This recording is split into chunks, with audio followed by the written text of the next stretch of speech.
All right, remote starting the EV.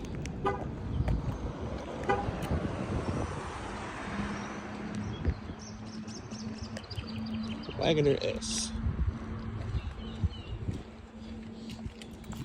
It's so loud.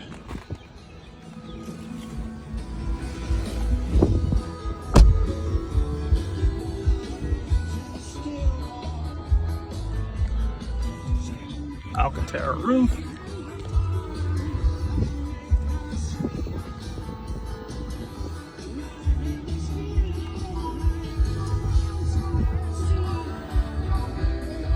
Real time.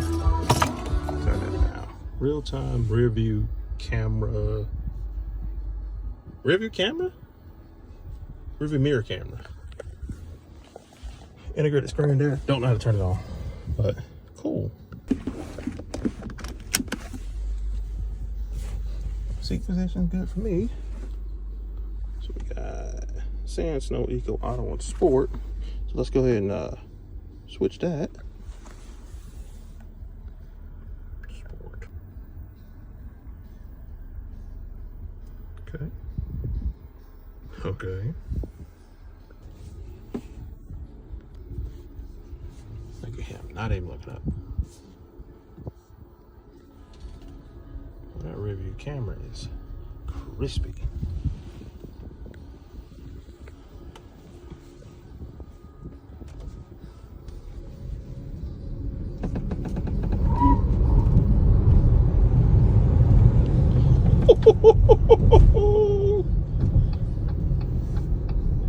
Okay, yeah, it's fast. I like it. That's cool and sketchy.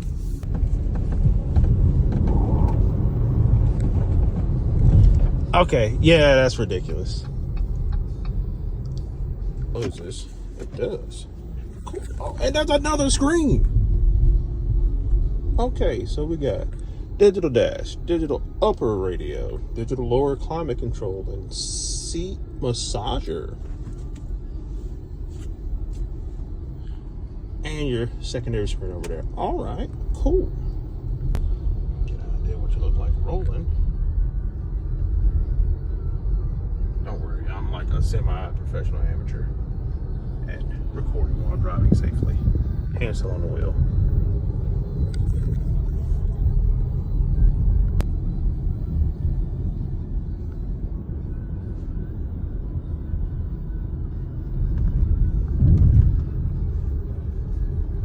I'm not sure much about how the actual application of power, driving, whatever, affects the general range or mileage or whatever else, but I did 2 very hard accelerations. I believe it was at 121, not 112 when I first got in the car.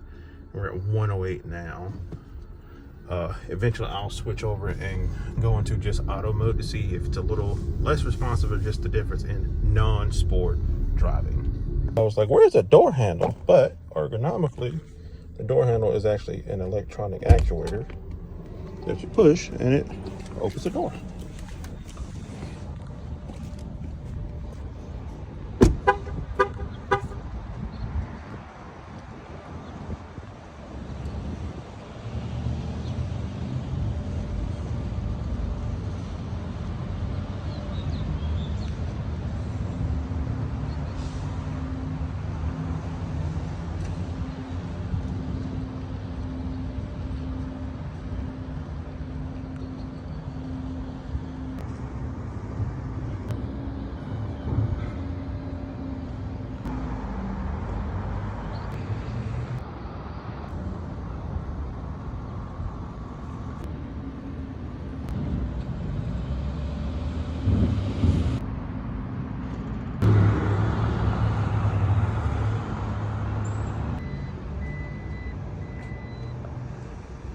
Show you the space that we got back here.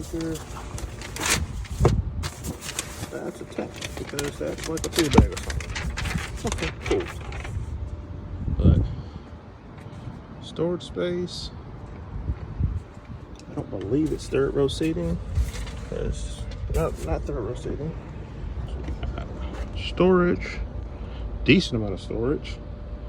I don't know what that is. Maybe it's part of the sound system. carpet that covers that up, give you unified whatever. 12-volt charging port. You can set your height with this. Something about fire, I don't know, safety equipment.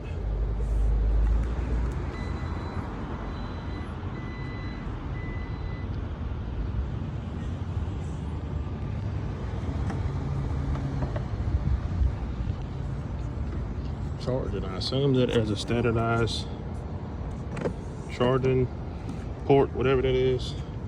Can't tell in the daylight, but this is illuminated. It turned on once I open it up.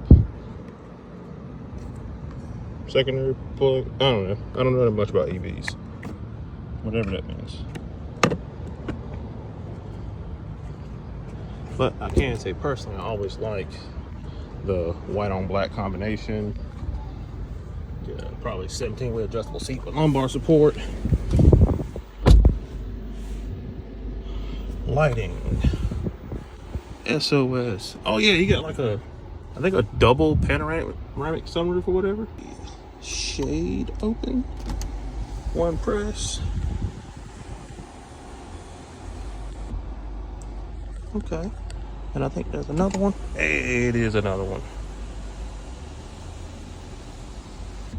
So you get all of that. Let's see what the open looks like.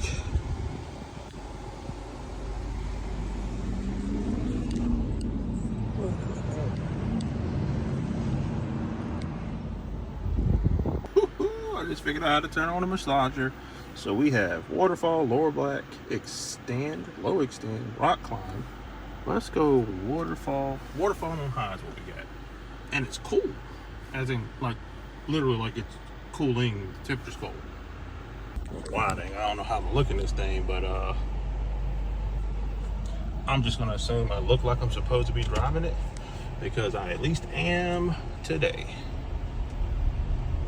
Let's take a trip to the bank.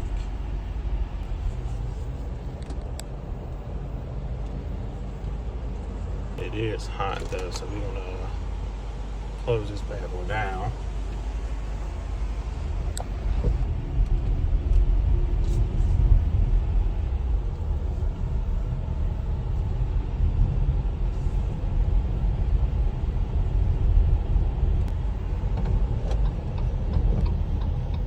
Boy, between the acceleration and the brakes in this thing though, woo! Big gleam over there. Probably piano black interior.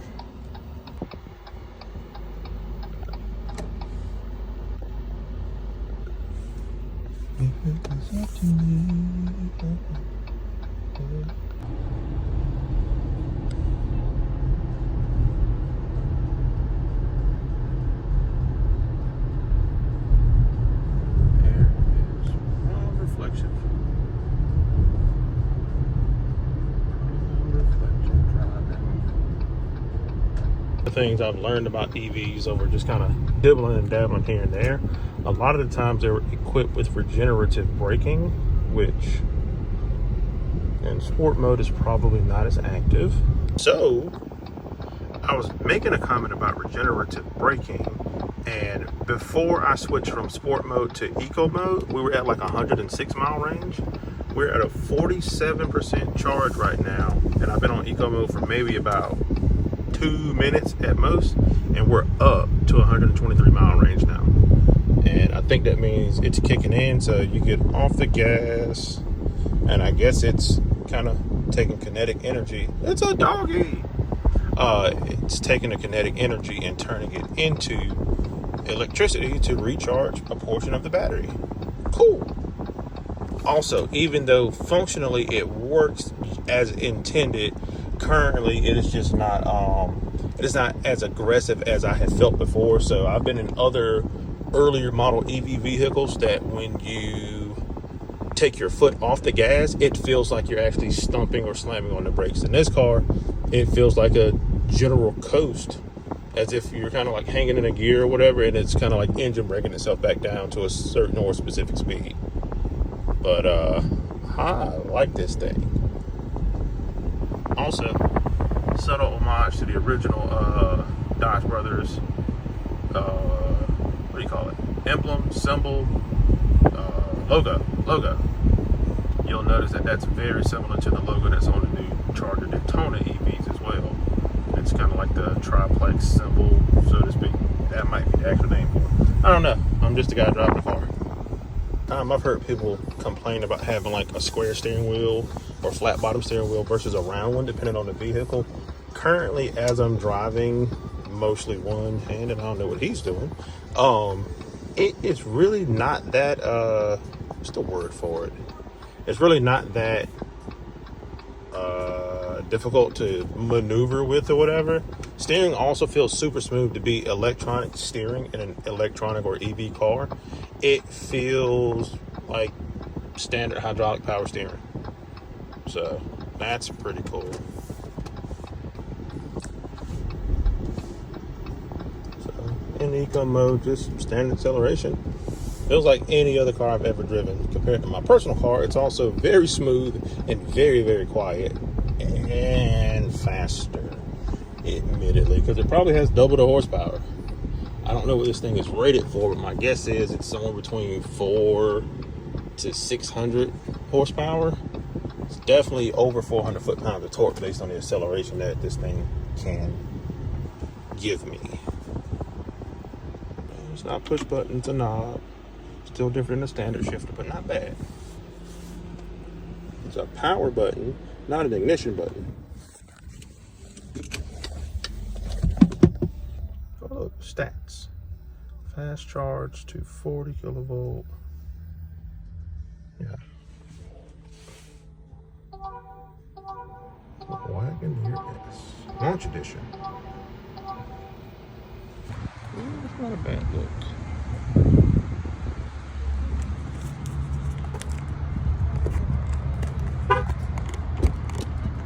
I will say that's actually pretty cool. To have that clear of an image from somebody behind you is wild. Pretty just waiting on traffic and wondering why the people in front of us ain't pulled off yet. But I see a little bit of the, what the hell is that thing? What I'm gonna attempt to do is do a low speed, high throttle pull once I get straight to see if this thing will actually keep the phone on the seat. And that'll definitely give me some verification of just how fast this thing is. Oh, I hate this.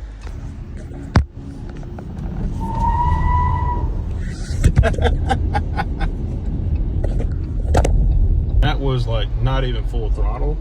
That's the angle of the seat. I don't know if that makes sense or not. It's from 90 degrees. It's maybe like a 70 degrees. We're gonna do one more before we get back.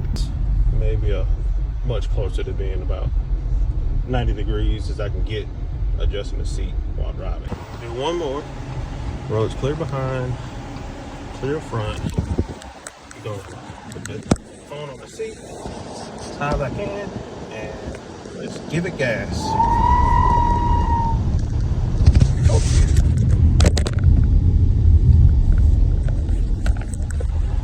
Yeah, this thing is pretty all right.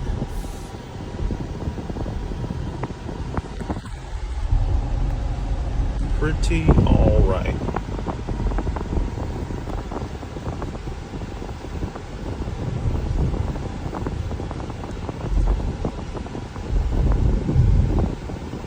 What difference it makes. So we're back in just regular auto, and we'll record the rest of this. And what is this?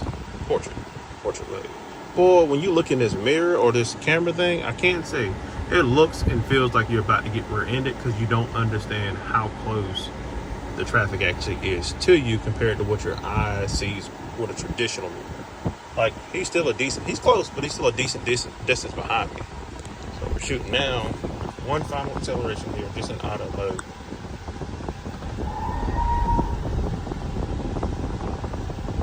That's crazy. Freaking crazy. It's sick. If it was in my budget, I absolutely wouldn't mind having something like this to drive every day. Macintosh audio, which I didn't even care about.